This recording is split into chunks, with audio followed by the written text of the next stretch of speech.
Good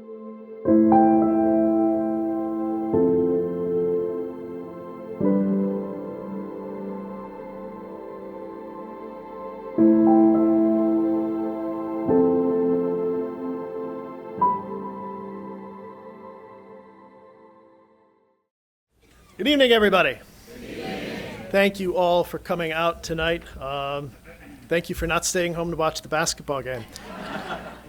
My name's Steve Millies. I'm the director of the Bernardin Center at Catholic Theological Union. Together with members of our senior administration who are here tonight, Colleen Kennedy, our vice president for institutional advancement, Sister Barbara Reed, who is here, there she is, our academic dean, and Father Mark Francis, our president and bearer of good Rambler news. It's my pleasure to welcome you here tonight for this wonderful event. I also want to thank those members of our leadership and many members of the CTU community whose names you'll find in the worship aid. Many hands have done the work to bring us all here tonight, and I'm personally grateful to everyone whose effort and care have made this night possible. You won't find these names in the worship aid, and that was my oversight, for which I am sorry. But I do want to thank in a special way here now all the people who made our prayer service so wonderful. Our music ministers were David Anderson, who played piano, Michael Doyle played the cello, Rochelle Kramer, a student in the Bernardin Scholars Program, was our cantor. All of our liturgical ministers are CTU students. Ryan Hoffman and Daniel Madden led us in our litany. Adriana Calzada read the reflection from Pope Francis. Wumbi Kagutha proclaimed the readings from Acts in English and Swahili, her idea. And Alexis Salazar was our presider. I'm really grateful to all of you for leading us in prayer and in such a beautiful way. And let me also, while I'm at it, offer a word of thanks to Nick D'Alessio, an MA student who works in our events office, who's moving things somewhere, there he is, right now, who planned our liturgy. This event comes at an exciting time. This month, the Global Church celebrates the 5th anniversary of the Francis Pontificate. Here in the Archdiocese of Chicago, Cardinal Cupich has been recognized for his extraordinary leadership, especially for how he's carried on Cardinal Bernardin's commitments to dialogue and a consistent ethic of life. Here at Catholic Theological Union, founded under the direct inspiration of the Second Vatican Council, we are beginning the observation of our 50th anniversary. For the Bernardin Center, too, this also is an exciting time, but in a different way. A generation of Catholics have been born and grown up since Joseph Bernardin led this local church. For the first time since Cardinal Bernardin died, we're introducing Cardinal Bernardin and his legacy to people who themselves have no living memory of him. But as I've said, this is exciting. This is an opportunity, because the Cardinal's legacy is alive in the church and the world. We find his commitment to dialogue, to peace building, and to respect for every human person at every moment of human life alive in Pope Francis, in Cardinal Cupich, at CTU, and I am sure in the people gathered here for this presentation tonight. So tonight's event is a Bernardin Center event, not just at the level of formal sponsorship, but in substance. The relationship between LGBT people and the church is not a new question. It was with us before 1986 when Cardinal Bernardin wrote a pastoral statement on the church's response to the AIDS crisis. The question is with us in new ways today, challenging all of us to rethink what we are sure that we know about one another and to find the courage to accompany each other with compassion and respect. Our speaker's commitment to building bridges between people, his deep respect for persons who each and every one have been created in the image of a loving God, reminds us of Cardinal Bernardin's own ministry. This is the work that we do in the Bernardin Center too, as we encounter a changing world every day.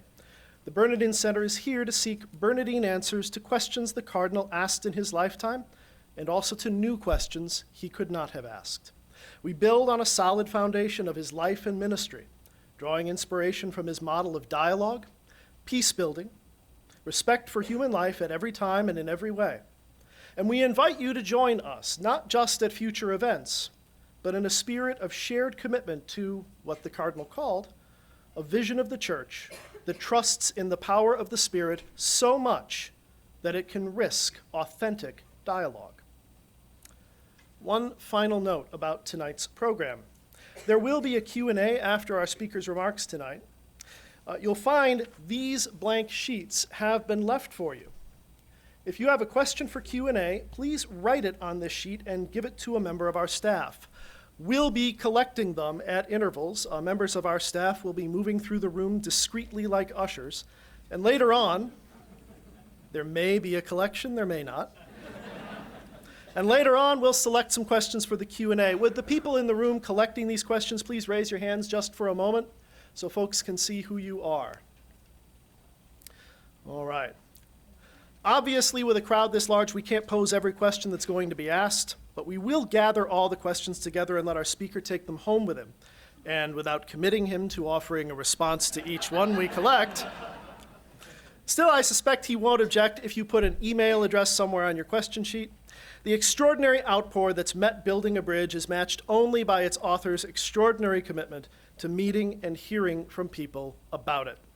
And now, let me invite CTU trustee Greg Darr to the microphone to introduce tonight's speaker.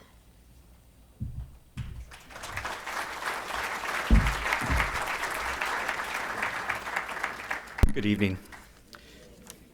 I'd like, first of all, to express my heartfelt gratitude to Father Mark, to Steve, and to the extraordinary staff here at CTU for the privilege that I have this evening of introducing to you a very dear friend of mine, Father Jim Martin. Not that he needs much of an introduction, as is said in Kenya, where we met some 25 years ago. Jema Unga Gizani, which means in Kiswahili, a good name shines in the dark. She laughs. I apologize for my Swahili. But you guys didn't know what I said, right? She does. Hopefully it was close enough, right? Jina Jemonga Gizani. Now, because of our frequent travels and other responsibilities, it's been years since our paths have crossed. The last time we met was maybe a decade ago at a major church conference in Louisville. And as always, when close Jesuit and Maryknoll friends run into each other at these kinds of church gatherings, we did what comes natural to us. We played hooky the next day. But lest you have any doubt to our fidelity to the faith, we drove to nearby Gethsemane Abbey, where thanks to Jim's growing notoriety, we had the opportunity to visit Thomas Merton's personal hermitage on Abbey grounds that are not normally open to the public. And it was truly a memorable day for me. And thanks to Jim, another memorable moment came about a year or so ago when Jim commented upon a family photo that I had posted on Instagram. One of my daughters who saw Jim's comment asked, "Dad, how did you get to know somebody so famous?" So now I treasure a friend like Jim, you know, with a check-marked, verified Instagram account who comments occasionally on my posts. The newfound respect I've gained in my family through Jim's social networking ministry has helped me to build bridges to my own teenage daughters. Perhaps a Building Bridges series, Jim, right? You want to talk to Robert at Orbis about that later? But more than anything, though, I'd like to share with you this evening an experience that both Jim and I have somewhat in common from the Nairobi slum, Kangemi, where we both served about 25 years ago. Me as a Maryknoll lay missioner, and Jim then as a Jesuit seminarian. Now back then, Jim used his business expertise to establish a very successful income-generating project called the Bernardin Center. And Mikano means hands in Kiswahili. I got that one right? It was through this project that beautiful works, handmade by refugees, many of them women, were sold and the income used to help secure their lives amid the poverty of Nairobi's vast slums. Now, one day, I wandered onto a dirt path near the Jesuit parish where the Bernardin Center was first located. And as often happened, and I'm sure that you, Jim, can hear this at night in your dreams, I was surrounded by a riotous chorus of kids eager to greet me in English. How are you? How are you? How are you? But on this particular day, a young boy who saw all the commotion, he came running up. But as he did so, he got a little mixed up in his English. And so instead of greeting me like the other kids, he grabbed my arms and he repeated breathlessly, "Who are you? Who are you? Who are you?" Well, I got all choked up at this smiling kid tugging at me with such unbridled warmth. Because in that moment, I was also surprised by the words that sprang unspoken from my heart. Who am I? Who am I? I am loved by God. That's who I am. And I knew it. I knew it in the way that this young boy and so many other East Africans had welcomed me, a stranger, into their homes and into their hearts. A welcome that Jim relates so well from his own East Africa memoir in his earlier book, This Our Exile. Now, the question that Jim poses is, do our lesbian, gay, bisexual, and transsexual sisters and brothers know themselves as loved in this radical, unbridled, Christ-like way? When they ask themselves, who am I? Do they see in our faces the breathless love that reaches out to them from God's own heart? I ask myself that question when I think of Mickey, a mother of 3, a beloved coworker, a Navy veteran, a partner of a dear friend of mine. Mickey, a beautiful person who identified herself as lesbian, and a person who took her own life some 8 years ago because in part she could not feel the love in herself and the little sense of personal worth in herself as God created her to be. So thanks to Jim, we're here tonight to do more than build bridges. We're here to cross them. That's what we do here at CTU, because it's only in this way that we can love one another as Christ intended.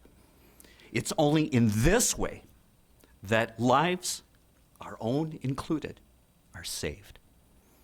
To paraphrase the American writer Thornton Wilder, astride the land of the living and the land of the dead, that bridge is love, the only survival, the only meaning. So thanks for illuminating God's love in my life, Jim, and tonight for illuminating the meaning of this love for us all. Welcome to CTU.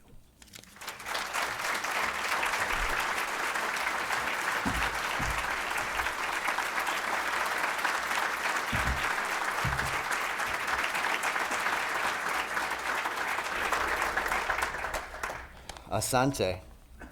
Na ndugu mzee na sister na rafiki mpya ninafurahi sana kuzungumza Kiswahili, lakini pole sana kwa sababu nimesahau Kiswahili yangu.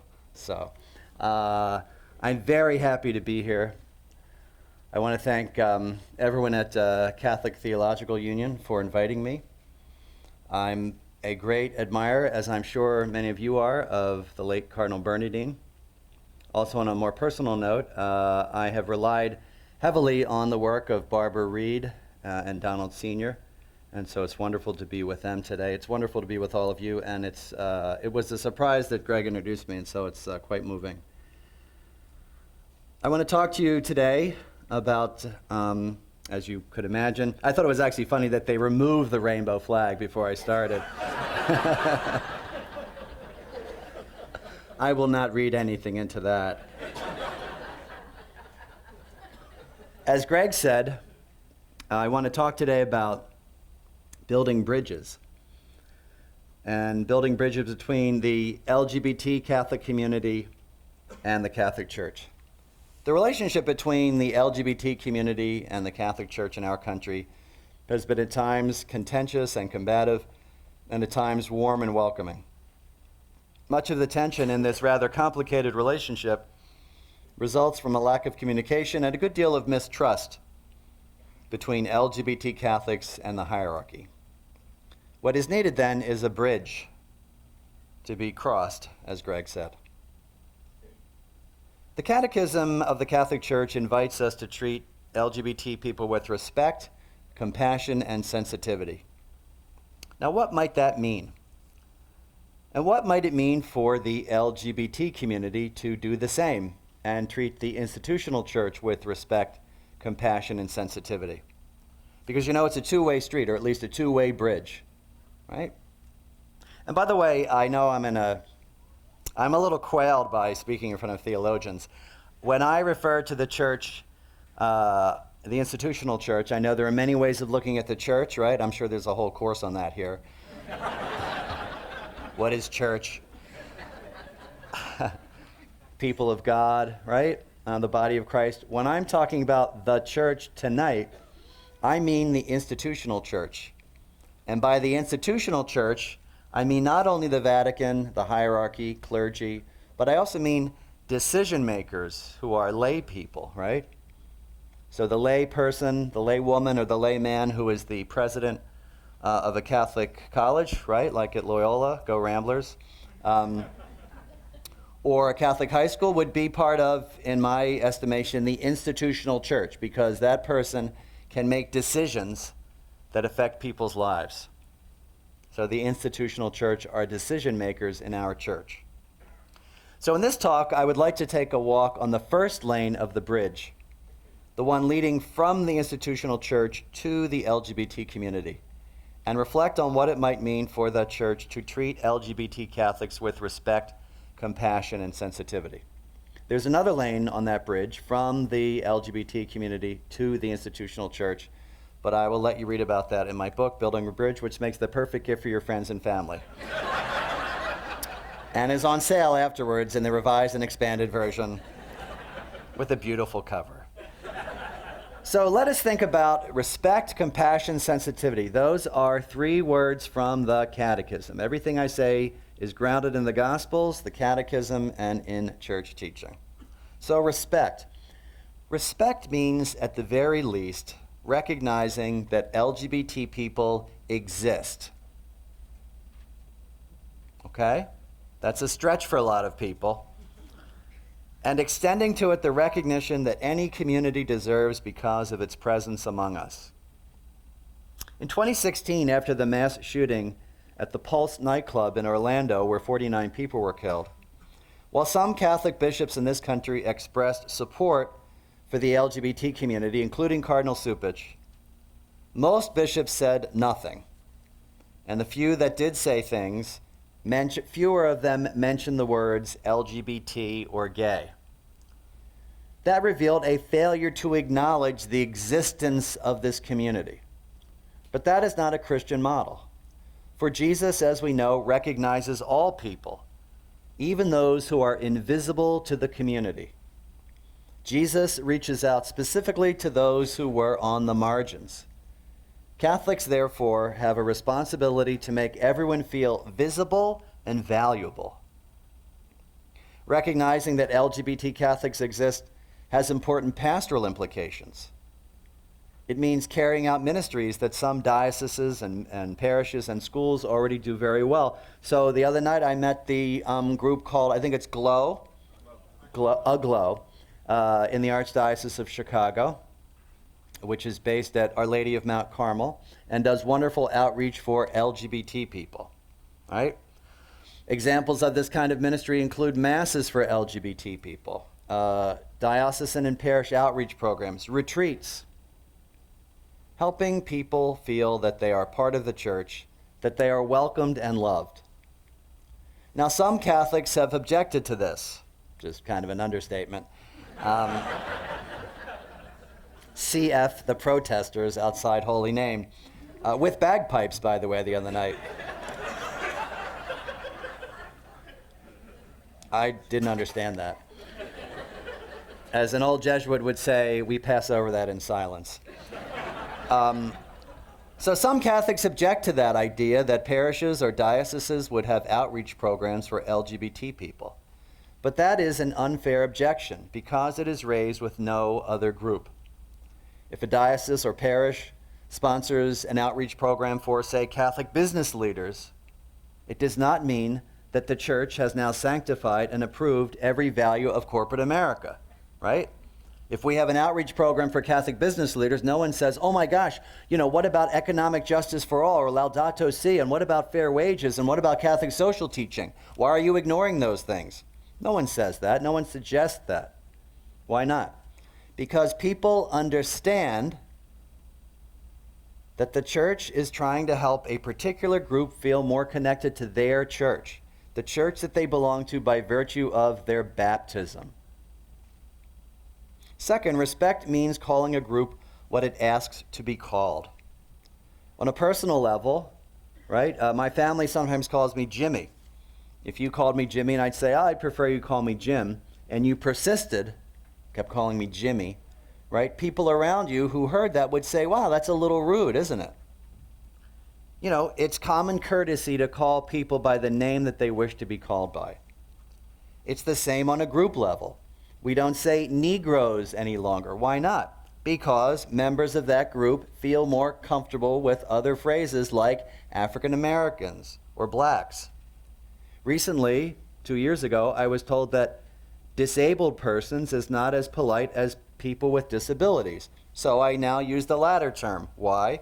Because it's just respectful. It's part of respect to call people what they ask to be called. Everyone has a right to the name they wish to be called by. This is not some minor concern. In the Jewish and Christian traditions, names are important. It's funny to say this in front of scripture scholars. You might not know this, but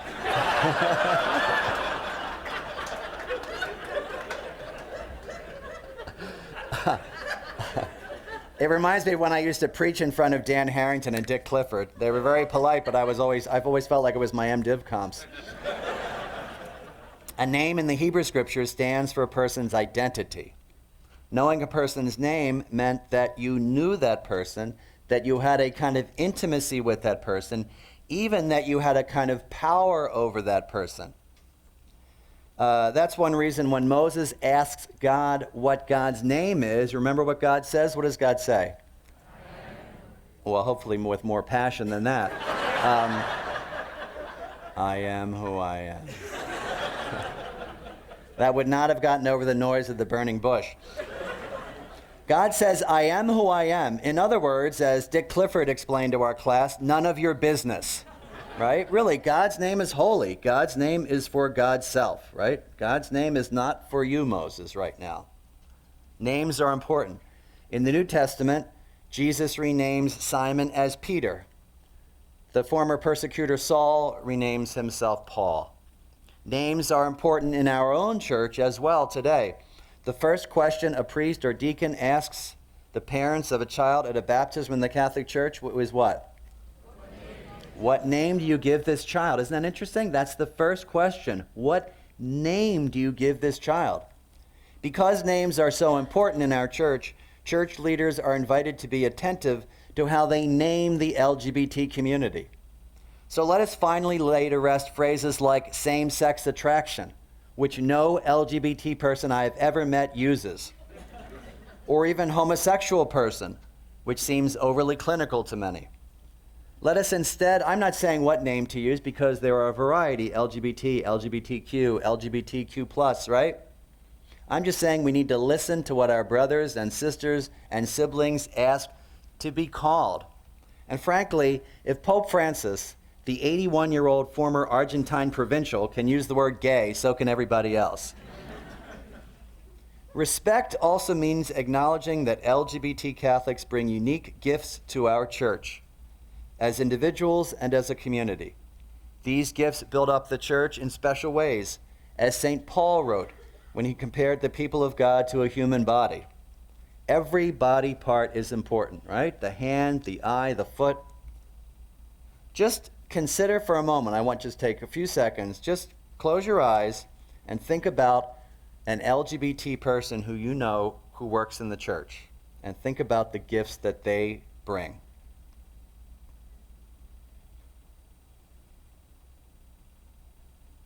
The church is invited to meditate on how LGBT Catholics build up the church with their presence in the same way that any group does.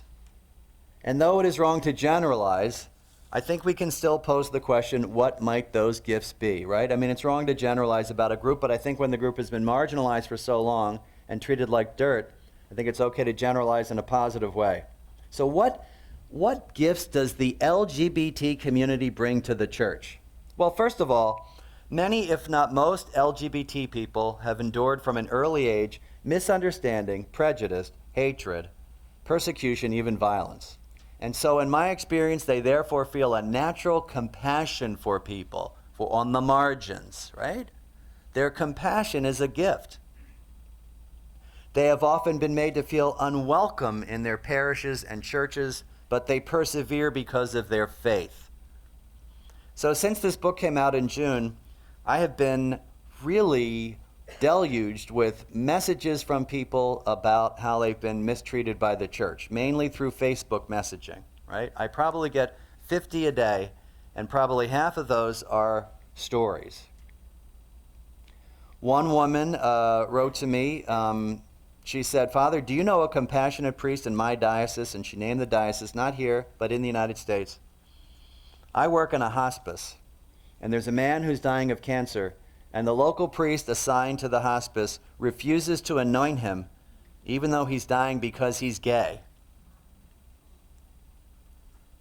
Another guy got in touch with me, a 30-year-old man who called me up through his friend, and it turned out he was autistic. He's 30 years old. He had just come out. Now, he's not in a relationship. Okay, I want to underline that. He came out to his pastor, who said, "You can no longer receive communion with the rest of the people. I can give it to you in the rectory from time to time if you'd like." So these people persevere, right? How great is their faith to continue to persevere in the church? Their perseverance is a gift. Finally, they are forgiving of clergy who treat them like damaged goods. They are forgiving. They keep coming back to the church. Compassion, perseverance, and forgiveness are all gifts that the LGBT community brings to the church. Seeing, naming, and honoring all these gifts are components of respecting our LGBT brothers and sisters and siblings. So is accepting them as beloved children of God and letting them know that they are beloved children of God. The church has a call to proclaim God's love for people who have been often made to feel, whether by their families, neighbors, or religious leaders, as though they were damaged goods, unworthy of ministry, or subhuman. You know, this weekend, I was supposed to speak at a conference in Cincinnati by Skype this morning. And the diocese said that they would not have approved this conference, even though it was at the University of Cincinnati, which is not a Catholic school. They forced the school to remove the word Catholic from the conference, and the diocese put out a statement saying, "We consider this a non-event." Not even an event worth the name. These people are treated sometimes like dirt. The church is invited to proclaim and demonstrate that LGBT people are beloved children of God. Respect should also be extended to the workplace, especially if that workplace is a church or a church-related organization. To that end, I am very concerned, as are many, with the recent spate of firings of LGBT men and women. There is one man in here who has been fired by a Catholic school, who was among us. There is another 2 men who are being threatened with firings among us tonight.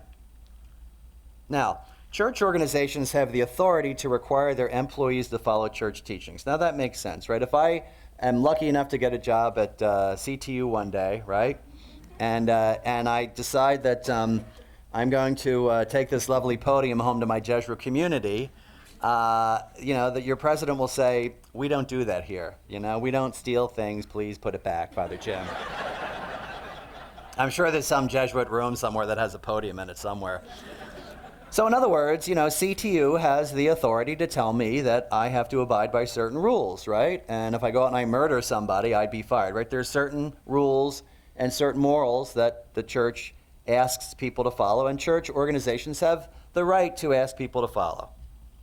The problem is that this authority is applied in a highly selective way. Almost all the firings in recent years have focused on LGBT matters. Specifically, the firings have related to those employees who have entered into same-sex marriages, which is against church teaching, and where one or the other partner has a public role in the church.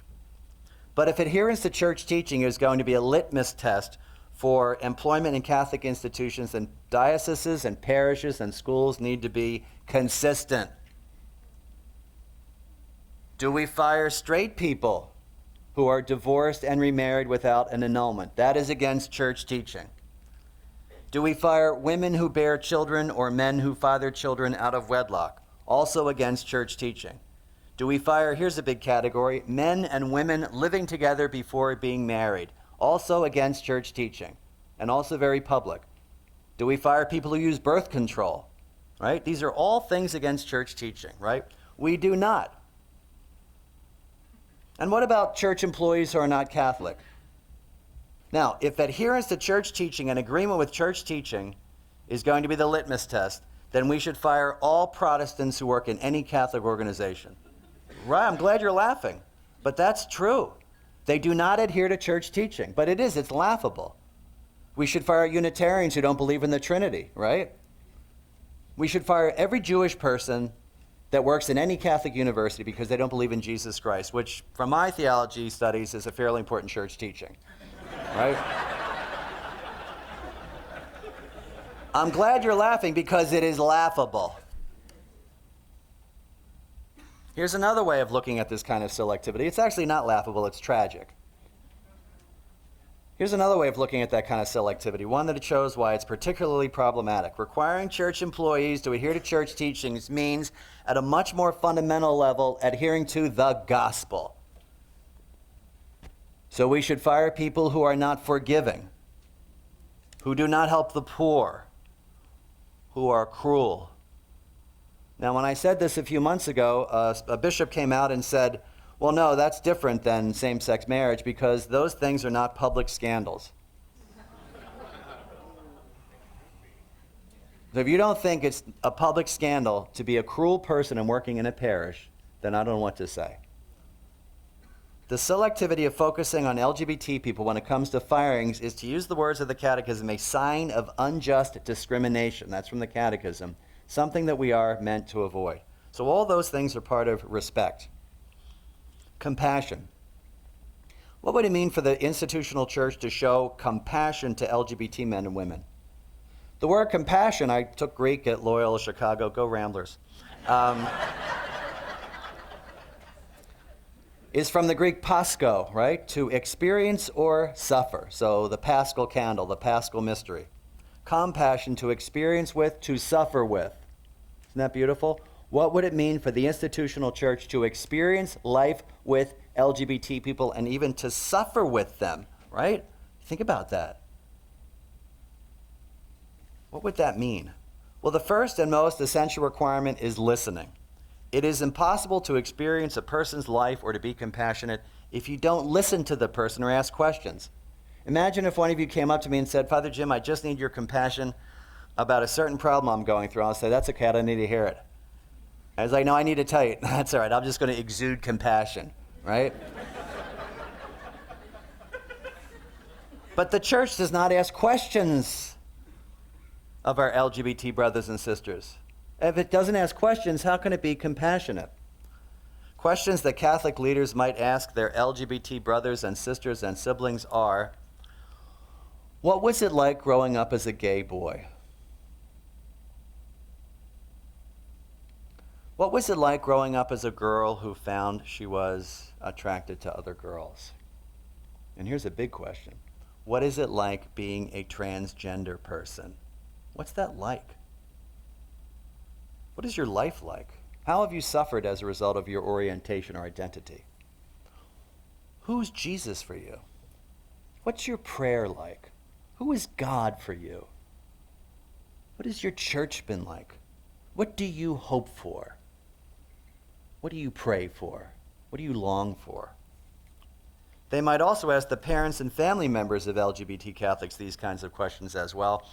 Because one of the things I've realized after this book came out was ministry, it's not news to many people, but ministry to LGBT Catholics is ministry to all who love them. When I was I gave a talk at Yale University, which is a university that did not get into the Final Four this year.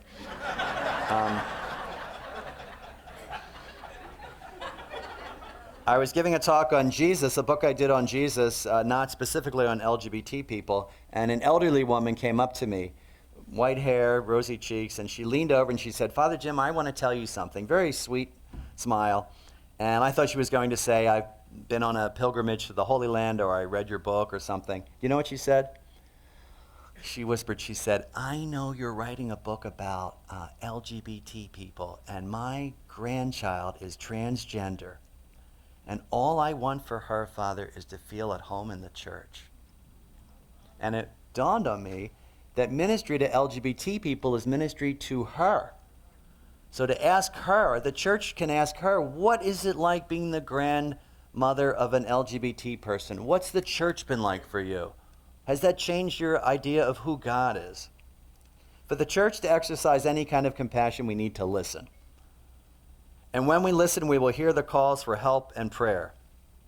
When our LGBT brothers and sisters and siblings are persecuted, church leaders are called to stand with them. In many parts of the world, LGBT people are liable to experience appalling incidents of prejudice and violence. And you know, it is illegal to be gay in 70 countries, and in many countries, punishable by death. So it is a life issue in some of these countries, right? In these countries, the church has a moral duty to stand up for its brothers and sisters publicly. Sadly, this does not happen often. And in too many cases, church leaders have actually supported some of these discriminatory laws. But embedded in Catholic teaching is a call to stand with these, our marginalized brothers and sisters. Standing up for someone who is being beaten, who is having violence directed against him or her, is surely part of compassion. It is surely part of being a disciple of Jesus Christ. And if you doubt that, reread the parable of the Good Samaritan. Closer to home, what would it mean for the church in our country to say when needed, it is wrong to treat LGBT people like this? Now, Catholic leaders regularly publish statements, as they should, defending the unborn, refugees and migrants, the poor, the homeless, the aged. The Catholic bishops have done a tremendous job in standing up for refugees and migrants. Just tremendous, right? They put themselves out there. They take heat for them. That is one way to show compassion, to suffer with them. But where are the statements in support of LGBT people? When I ask this, some people say, well, you can't compare what refugees face with what an LGBT person faces. And as Greg said, as someone who worked with refugees in Nairobi for 2 years, I know that that's often the case. But it is important not to ignore the disproportionately high rates of suicide among LGBT kids. Young LGBT people are 5 times more likely to try to take their life than straight kids. And the fact that LGBT people are victims of proportionally more hate crimes than any other minority in this country. As I've mentioned before, in the wake of the massacres at the Pulse nightclub in Orlando in 2016, when the LGBT community was grieving, I was very discouraged that more bishops did not signal their support. But compare that to the attack on the church, remember? In Texas, when the bishops immediately sent out a statement of concern, as they should. We are standing with our brothers and sisters. Why didn't we do it in Orlando? When I was studying theology at Weston School of Theology, now Boston College School of Theology and Ministry, my moral theology professor, Jim Keenan, said that in the Gospels, when Jesus identifies sin, it is not where people are weak and struggling, right? You know, people are really trying hard.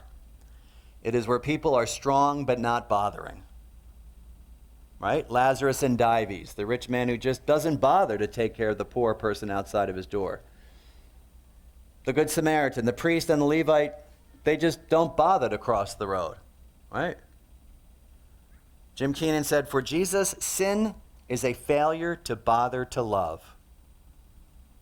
In Orlando, we just failed to bother. We just couldn't be bothered. It's a failure to bother to love. We need not look far for a model for this. God did this for all of us in Jesus. The opening lines of the Gospel of John tell us the Word became flesh and lived among us. The original Greek, as people know here, is God pitched his tent among us, right? Tabernacled among us. Really, I mean, it's a great image of Jesus being kind of encamped with us. He lived alongside us, took our side, and even died like us. This is what the church is called to do with all marginalized groups, as Pope Francis has repeatedly reminded us, including LGBT Catholics, to experience their lives and suffer with them, and to be joyful with them as well. You know, a friend of mine who works in America who's gay read this book in manuscript, and he said, boy, it's all about suffering. You know, we do have fun, too. Because Jesus came to experience all parts of our lives, right? The joyful parts, too. Remember, his first miracle is to make more alcohol at a party, right? People always laugh at that, but it's true. So can you rejoice with our LGBT brothers and sisters, right? Can you celebrate life with them? Can you celebrate them? Can you share in the experience of Christian joy that LGBT people bring to our church? Finally, sensitivity. How can the institutional church be sensitive toward LGBT people? Merriam-Webster's dictionary defines sensitivity, I really like this, as, quote, an awareness or understanding of the feelings of other people. That's related to Pope Francis's call for the church to be one of encounter and accompaniment. To begin with, it is impossible to know another person's feelings at a distance. You cannot understand the feelings of a community if you don't know the community. That image that Greg had of being surrounded by kids, he's embedded in the community. You can't be sensitive to a community if you only issue documents about them, preach about them, or tweet about them without actually knowing some of them. One reason the institutional church has struggled with that sensitivity is that many church leaders simply do not know many LGBT people who are out. You know, a friend of mine, he told me I could use this story. His name is Brian. He used to work for a bishop in the United States who is not in this diocese, who is still renowned for his social justice emphasis. And as you probably know, in different chanceries, they have kind of point people for different things, right? So a point person for Hispanic ministry, often lay people, a point person for liturgy, a point person for social justice. He was the point person for social justice. He would deal with CCHD and CRS and Catholic Charities. And he was gay. And when Brian and this bishop would go on trips, road trips, the bishop would make homophobic comments and jokes. And I said to Brian, why don't you come out to this guy? And he said, oh, no, he's the last person I would come out to. You know, he was so afraid. So this bishop was impoverished of the opportunity to know someone who was on his staff who was gay, right? In 2015, Cardinal Schönborn, Archbishop of Vienna, reminded us of this need to come to know people as friends at the Synod of Bishops on the Family. Around that time, Cardinal Schönborn spoke of a gay couple he knew who had transformed his understanding of LGBT people. He even offered some qualified praise for same-sex unions. The cardinal said, now this is a quote, this is the Cardinal Archbishop of Vienna. It reminds you that things are not the same everywhere in the world for the church. This is a quote. One shares one's life. One shares the joys and sufferings. One helps one another. We must recognize that this person has made an important step for his own good and for the good of others, end quote. He also overruled a priest in his archdiocese who had prohibited a man in a same-sex union from serving on a parish council. Did you hear that? Not the opposite. He overruled the priest who had removed the guy who was in a same-sex marriage from a parish council and restored him to the parish council. Cardinal Schönborn stood with his LGBT brother. Much of this came from his experience of, his knowledge of, and most of all, his friendship with this man. Cardinal Schönborn said of the church, it must accompany people. In all this, in all things, Jesus is our model. When Jesus encountered people on the margins, he saw not categories, but individuals. To be clear, I'm not saying that the LGBT community should be or should feel marginalized. Rather, I'm saying that within the church, many of them do find themselves marginalized. They are seen profoundly as other. But for Jesus, there is no other. There's no us and them for Jesus. There's just us. And to conclude, I want to meditate with you on two gospel stories, which, again, I do with great trepidation in front of Donald Sr. and Barbara Reed, from whom I've learned so much. The first story is the story of the Roman centurion. Remember the Roman centurion? So set the scene. So Jesus is in Capernaum, which is a seaside town on the Sea of Galilee, which I just visited 2 weeks ago in the Holy Land, of 1,500 to 2,000 people. It was his base of ministry during his time in Galilee, right? So Jesus is in Capernaum. A Roman centurion comes up to him and says, "My servant is sick." And Jesus says, "I will come to your house." And the man says the words we say at Mass every day, "Lord, I am not worthy that you should come under my roof, but only say the word and my servant will be healed." By the way, an aside, to remind you that these are real people. I went to the Holy Land on a pilgrimage with a group of people from America Media, and one of our priests was Father Brendan Lally, who's he's the Jesuit rector of the Jesuit community at St. Joe's University, and he's been to the Holy Land for about 20 times. And he told me that a few years ago, in Capernaum, where they have the ruins of the houses, they were excavating a house. It's a Jewish town, and they found a house with a Roman bath. And they wondered, as they were standing there, why would there be a house with a Roman bath in it? Who could possibly have a house with a Roman bath? And it dawned on them, they were likely standing in the house of the centurion. And when they realized they were standing in the house that we mention every day at Mass, they stopped to pray. By the way, who do we quote every day at Mass? We don't quote Mary. We don't quote Joseph. We quote a Roman centurion. So Jesus meets this Roman centurion, and the man says, "I'm not worthy for you to come under my roof." And he says, all you need to do is say the word. "For I too have men under my authority, and I say to one, go, and he goes, and do this to another, and he does it."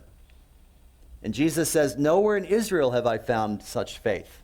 And the man's servant is healed. Now, what's the point of this story?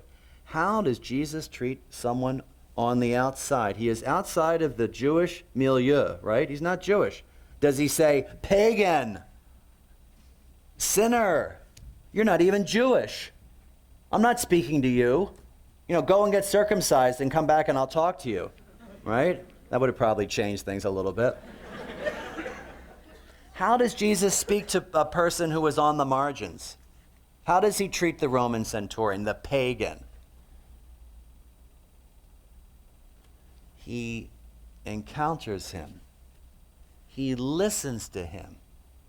He treats him with such dignity. And then he heals the man's servant. He does a great service for him. And then he praises the man's faith. That's how Jesus treats people on the margins, with respect. That's how the church is invited to treat people who feel like they're on the margins. That's Jesus' way. And finally, a story that's really come to mean a lot to me, the story of Zacchaeus. I would invite you to think of Zacchaeus as a kind of image of the LGBT Catholic. Now, it's not a perfect image. It's not a one-to-one correspondence, right? But as someone who was on the margins, okay? Just think of Zacchaeus. So Jesus is going through Jericho. It's towards the end of his ministry, right? Jericho was a very big town, the oldest continually inhabited town in the world. Still there, you can go see it. Big town. Probably tens of thousands of people at least live there. It's at the end of Jesus' ministry. So we can presume that he is with quite a few people. So how many? Well, there's the 12, right? Then there's disciples, maybe 72. That's a number that's mentioned, and maybe followers. So maybe, who knows, 100 people. They're going through Jericho. Who's in Jericho? Zacchaeus is the chief tax collector. At the time, according to the Sacropagina series, footnote, the chief tax collector would have been seen as the chief sinner in the area. Okay? So I'm not equating LGBT people with sinners because we're all sinners, right? But he would have been seen as one of the most marginalized people in the town. Zacchaeus is described as short in stature. The gospel says Zacchaeus could not see on account of the crowd. Now, how often does the crowd get in between the LGBT person and Jesus? How often are we in the crowd? Right? So what does Zacchaeus do? He climbs a sycamore tree. If you go to Jericho now, I was just there a couple weeks ago, there is an immense sycamore tree that is the Zacchaeus tree. So our tour bus pulled up and we read the Zacchaeus story from Luke, and one of the pilgrims said, "Is that really the tree that Zacchaeus?" And I said, "Well, it's old. I don't know if it's 2,000 years old." So Zacchaeus climbs the tree. Imagine how undignified that would have seemed, right? To climb up a tree. Because, as Luke says, he wanted to see who Jesus was. Isn't that beautiful? So because the crowd gets in the way, Zacchaeus, like the LGBT person, has to literally go out on a limb, has to go to great lengths just to see who Jesus was. So Jesus is coming through Jericho. Thousands of people around him. Maybe a crowd this big following him. And who does he point to? The holiest person, the religious leader, the wealthiest person? Who does he point to? You. You. I want to come to your house. Zacchaeus comes down. The Greek is great, stathes. He stood there. He stood his ground like so many LGBT people have to do. Like the people I talked about have to do, right? Like the autistic man has to do, right? He stood his ground. And then my favorite line in this whole story, and the crowd began to grumble. Just go online, and that's what you'll see. Go across the street at Holy Name Cathedral, and you will see, and all in the crowd began to grumble. An extension of mercy to someone on the margins always makes people angry. But Zacchaeus stood his ground. He comes down and he says to Jesus, "Anyone I have defrauded, I will repay 4 times over." An encounter with Jesus provokes a conversion, right? And I don't mean conversion therapy, right, which someone suggested recently. I mean metanoia, right? The change of mind and heart that Jesus calls all of us to. An encounter with Jesus provokes conversion. And Jesus says, today salvation has come to this house. It's an amazing story. Notice, by the way, as the scripture scholar Ben Myers said, For John the Baptist, it is most often conversion first and then community, right? You repent and now you're in the community. For Jesus, it's community first and then conversion. Look how Jesus treats Zacchaeus. He doesn't say sinner. He says, I'm coming to your house. And all in the crowd began to grumble. So in this ministry and in this time, it seems to me that there are two places that you can stand. You can stand with the crowd who grumbles at the extension of mercy to people on the margins, or you can stand with Jesus and Zacchaeus. For me, I choose to stand with Jesus. Thank you very much.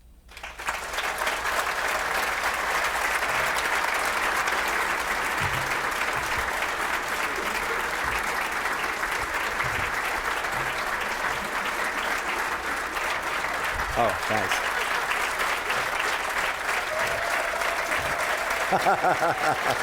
Asante. Thanks.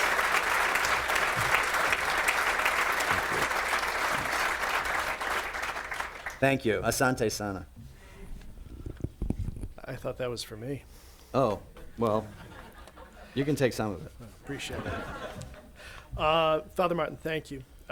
If the stack of questions we have over here is any indication, you're going to check a bag on your way home, but you've struck a chord here tonight. Before I get to a few questions, I'm just going to read this one first. Someone writes, I'm here tonight with my husband. We've been together for 23 and a half years. In all my life, I've never felt so welcome in the Catholic Church as I do tonight. Thank you for creating this space. And they add, if people here want to talk to a gay couple, we welcome the chance to build both lanes of the bridge. I don't know whether you want to identify yourself. There we are.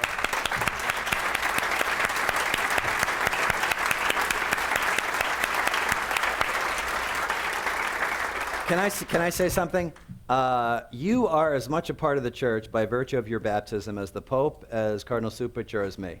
I mean, period. So I would just say, thank you for identifying yourself, and just to sort of rely on that sacramental grace of baptism. For me, that's everything. You're in the church, and if anyone tells you otherwise, just hold up your baptismal certificate. So I'm going to combine two here. Maybe you can answer them together. The first is, do you have any advice for a transgender person who feels called to ministry? And maybe parallel with that, you might talk a little bit about, too, whether you have any advice about how to start an LGBTQ plus support group in a Catholic high school or parish.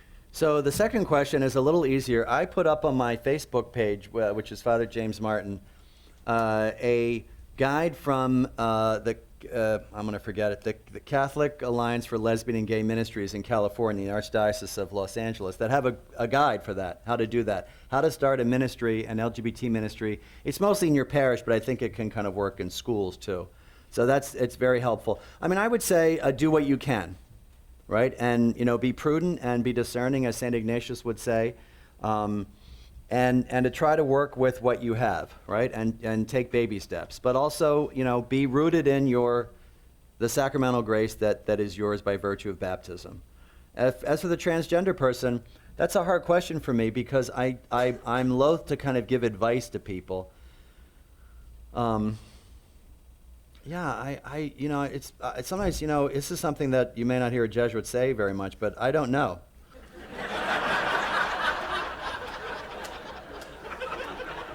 And if the transgender person is out there, and I hope they don't feel funny about people laughing at that, I'm being serious. I know how hard it is for transgender people, and I would say that our society is just coming to understand you and your experience, right?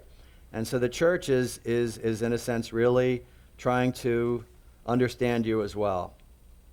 So I would say to again understand that you are as much of the church as I am, right?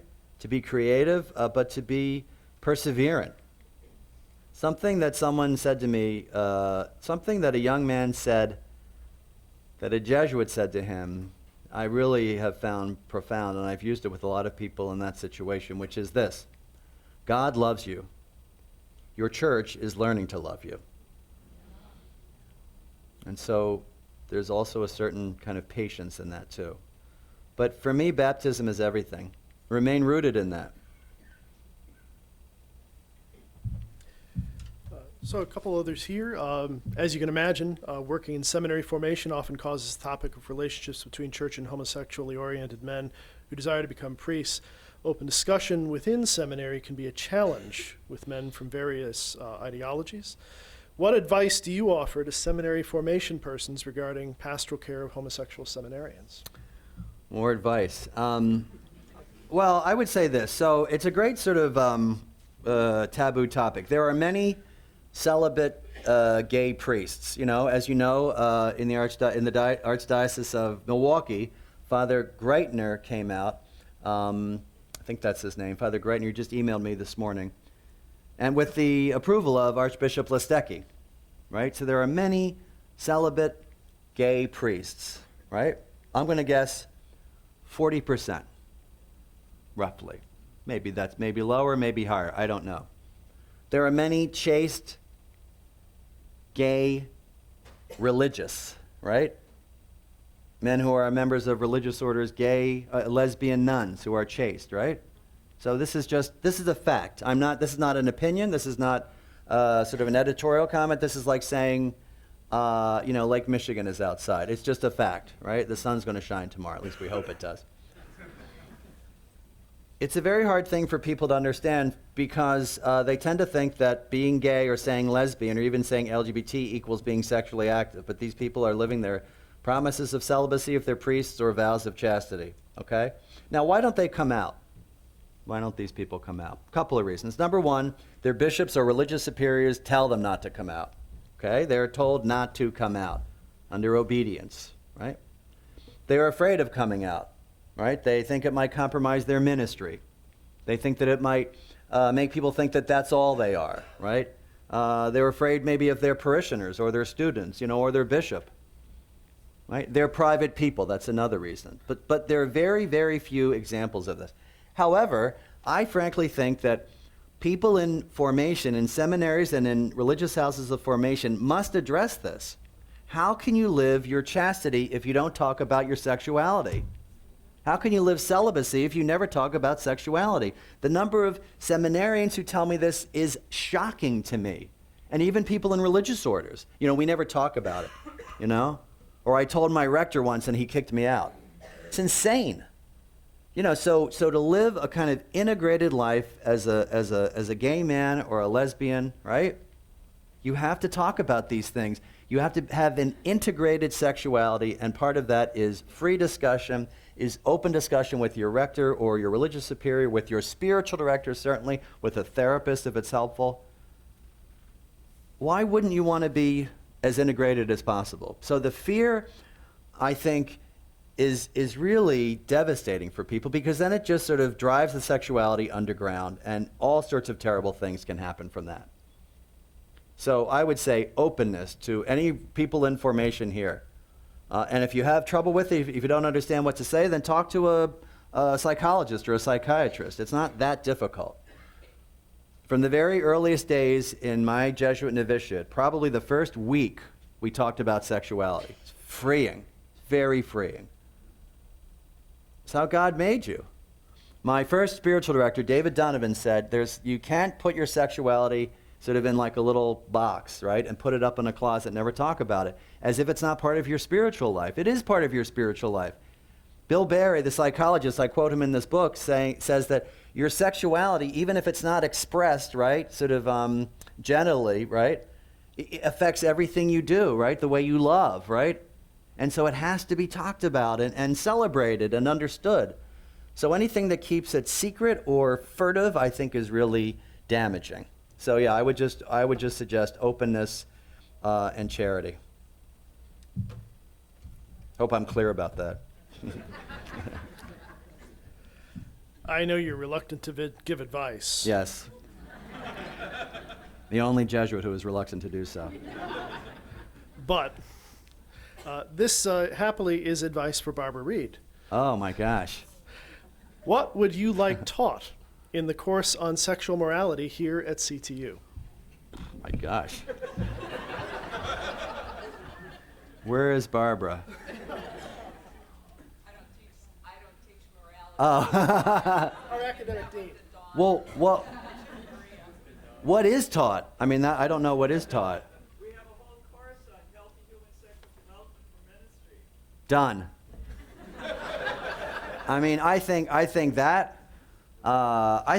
any course where you can have, the latest kind of psychological insights, so helpful for people in understanding their own sexuality and, people with whom you minister. And I might say maybe kind of a history of the way that LGBT people have been treated in the church, because they're kind of marginalized that way. But no, exactly, for ministry. And, Dan Harrington, my hero, once said, I love this, he could sum up things like no one else. He said I don't know if you know this, the entire letter of Paul to the Romans can be summed up as follows. Freed from sin, death, and the law, freed for life in the Spirit. Right? And so it's freedom from and freedom for. And if you're free from anything that kind of keeps you bound, right, in terms of your sexuality, you are free for ministry. And I think people can tell that too. So, yeah, sounds good. You've touched on this a little bit, but I think it may be important to circle back and talk a little bit more about, Father, what can I do as an 18-year-old gay Catholic to engage those who are close to me in a healthy and constructive conversation about being LGBT Catholic without hurting our relationship? Wow. Can you read that first part? With whom? Yeah. Who is he? What can I With do? those who are close to me. Yeah. I find these questions very moving. I would say, a lot of it depends on how people are close to you see that question. I would trust that, the people who really love you, wherever you are going to love you as you really are. Okay? The people who really love you, and even if it's your parents or your sisters and brothers or friends, and even if it takes them time, to allow them to love you as you are. And I would just say be honest with them. Just talk about how you feel and what your experiences are like. You don't need to convince them of something in church teaching. You don't need to argue with them, right? You just need to say who you are and what you feel and what your experiences are. And let them love you as you are. When I entered the Jesuits 30 years ago, I came out as a Jesuit to my parents. And they were horrified. I mean, my mother was watching on closed circuit TV now. And I don't blame them because I really hadn't shared anything with them. And my mother cried and my sister cried. So I always laugh at, on St. Ignatius Day, oftentimes, people in our community will pray, Jesuits would often pray, and let us pray for our parents who nurtured and helped our Jesuit vocations. And I always say, I'm happy to pray for my parents, my dad who's dead and my mom who's alive, but not for that reason. Hi, Mom. So my spiritual director it was upsetting, and I could understand why my mom was upset and my dad was upset and my sister was upset. And my first spiritual director said, Jim, you've had 27 years to get used to this. They have only had a few weeks. So can you give them the gift of time? And I would say to this young man, can you give your parents the gift of time?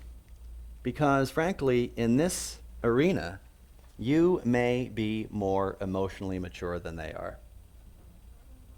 You may be more okay with it. You may have a greater sense of integration. You may have a greater sense of what it means to be gay. You may have a greater understanding of where your life might go. You may have a greater understanding of the LGBT community. You may be smarter than your parents on this. So can you give them time and your love? That's a form of love too. Last one. How do you stand up in the face of such vitriol and mean-spiritedness from people determined to oppose you? What gives you strength? Well, that's a good question, and the simple answer is Jesus. So I'll tell you a story, because I get asked that a lot. It's actually a long story. I'm trying to think what part to tell. So let me, I'll just be honest with you guys. This is Theological Union, so I'll talk about theology, my own experience of God. If you don't mind, a somewhat long answer. So about 10 years ago on retreat, I was praying with the rejection at Nazareth. Remember that? From the Gospel of Luke, Jesus. And normally, when we pray about that passage where Jesus is rejected by the people in his hometown, right after he stands up and says, "The Spirit of God is upon me," right? We think about it from the point of view of the people. And we say, oh, well, the people don't understand how God is right in front of them. That's usually the tack. But when I was on retreat once, I imagined it from the point of Jesus. And I realized that Nazareth, as you know, was as big as this room. Nazareth is 200. How many people are in this room, roughly? Nazareth was 200 or 400 people. So when Jesus stood up at Nazareth, he would have known more or less what people were going to say. And I said to Jesus in my prayer, how were you able to do that? And you know what he said to me? This doesn't happen a lot in prayer, but must everyone like you? It was a real shift for me. And of course I had to say to Jesus, yes, you know. So anyway, really, we all feel like that, right? And in the past, the books that I've been written, wonderful and popular author and all this. So this book came out, and I really did not expect it to be that. I really did not expect it to be that big of a deal. It's a very small book. I thought it was mild. I thought people would talk about it for a week or two, and then maybe it could be a helpful resource for people. But the attacks and the personal vilification and the websites and videos about me and articles and protests and bagpipes and were really kind of shocking. And I have some good friends here who know that it was, I like to be liked. And it took me a while to kind of understand that. And a couple things happened. First, I realized my Jesuit provincial is behind me, as he said, 100%.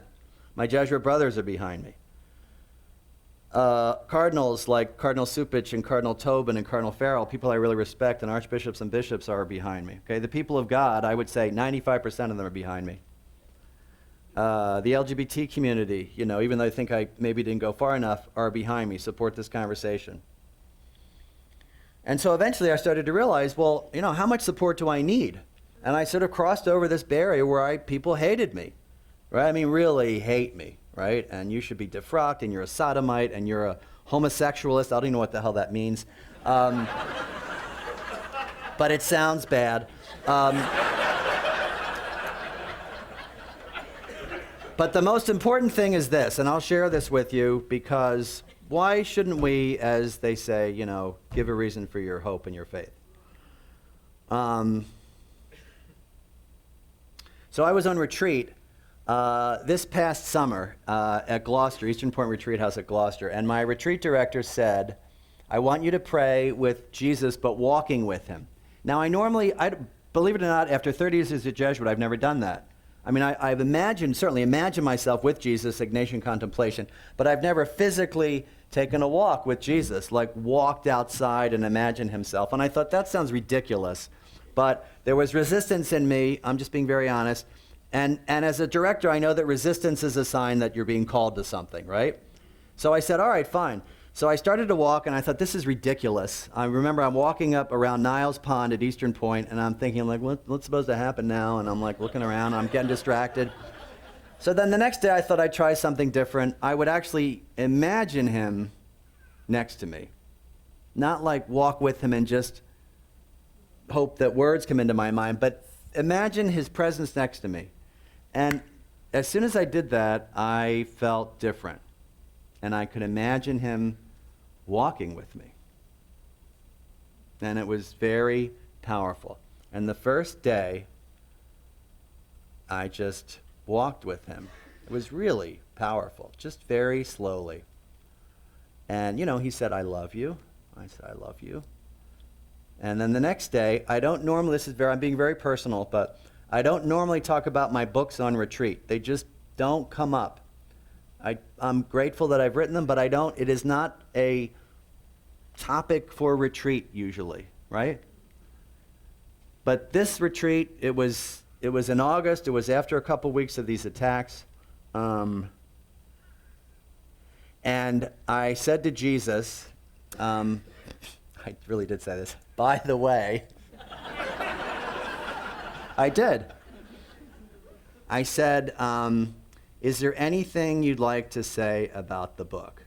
And he reached over, embraced me, and kissed me, and on the cheek. And that has never happened to me before in my 30 years as a Jesuit, ever, about anything. And I sat down on a bench, and I said to Jesus, those attacks are bothering me. And he said, quote, does any of that matter? And I said, no. And I got up and I thought, what more do I need? I mean, what more do I need? I feel like Jesus is supporting me. I have people who support me, people I trust who support me. And so, this is a long answer, and so a couple weeks later, this is all a grace. I hope you don't mind me being, I feel like I'm doing face sharing. A couple weeks later, I saw a letter from an archbishop, really mean, who was objecting to me speaking in a parish, and I didn't care. And I don't mean anything against this archbishop or the hierarchy, or I don't wish him ill. I know that, I wanted to respect what he had to say, but it didn't make an interior claim on me. And it was finally, after 30 years, Jesuit indifference, and something I've been praying for. But it's funny that it came through this. It is a mystery to me that it came through something that was so odd and painful and strange and not expected. But I am being honest with you, my brothers and sisters. I see these attacks online, and I do not care. And it is a huge grace for me. I'll respond to them if they're reasonable questions, but I don't care. So it's a grace. And so how do I deal with it? I don't.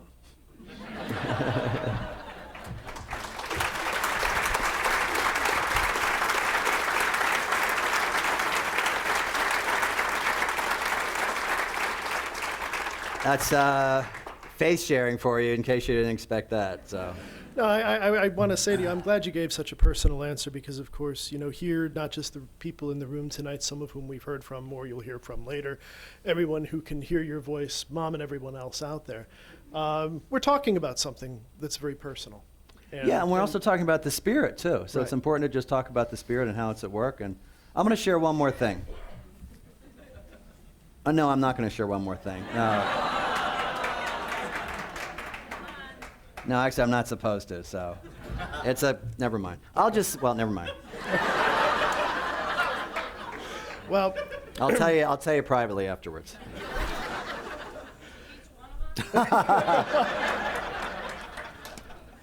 Well, we want to thank you for accompanying us here tonight, and I think we all want to thank you as well for the way that you're accompanying the church through this conversation that is long overdue and that you are making easier.